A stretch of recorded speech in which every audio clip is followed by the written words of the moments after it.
Chittagong metropolitan পুলিশের নতুন commissioner Hasan Mohammad Shawkat Ali দায়িত্ব গ্রহণের পরেই কঠোর অবস্থানের ঘোষণা দিয়ে পুলিশের বিরুদ্ধে যদি এই ধরনের অভিযোগ আছে, পুলিশও রেহাই পাবে না, এইবার দেখতে পাবেন ইনশাল্লাহ।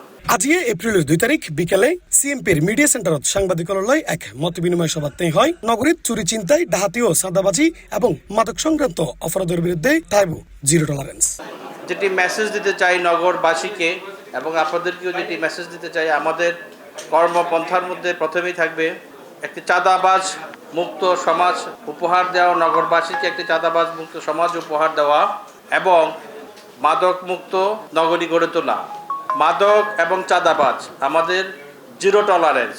আমাদের এই ক্ষেত্রে আমাদের কোনো ধরনের শৈথিল্য, আমাদের পুলিশ সদস্যরও কোনো ধরনের শৈথিল্য আমরা বরদাস্ত করব না। এটাতে আমাদের সর্বোচ্চ অগ্রাধিকার।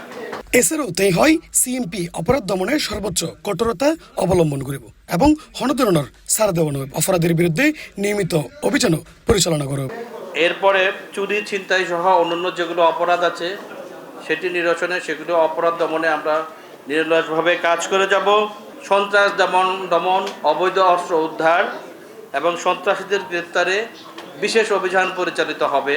আমরা একটা ক্লাস প্রোগ্রাম নেব এবং এর মাধ্যমে আমরা সর্বোচ্চ প্রচেষ্টা চালাবো নগরীকে অপরাধমুক্ত রাখার। পুলিশের কার্যক্রমের স্বচ্ছতা ও জবাবদিহিতা নিশ্চিত করার উপরও জোর দেয় তাই এবং আশা প্রকাশ করে জনগণের সহযোগিতা পেলে চট্টগ্রাম নগরী আরও নিরাপদ এবং বাসযোগ্য গড়ে তোলা সম্ভব।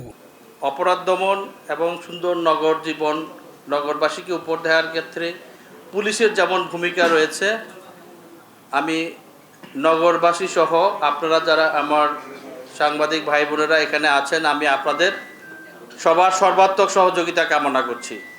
আমরা আশা করছি আপনাদের সর্বাত্মক সহযোগিতা থাকলে ইনশাল্লাহ চট্টগ্রাম নগরীকে আমরা একটি শান্তিপূর্ণ সেফ সিটি হিসাবে গড়ে তুলতে সক্ষম হব।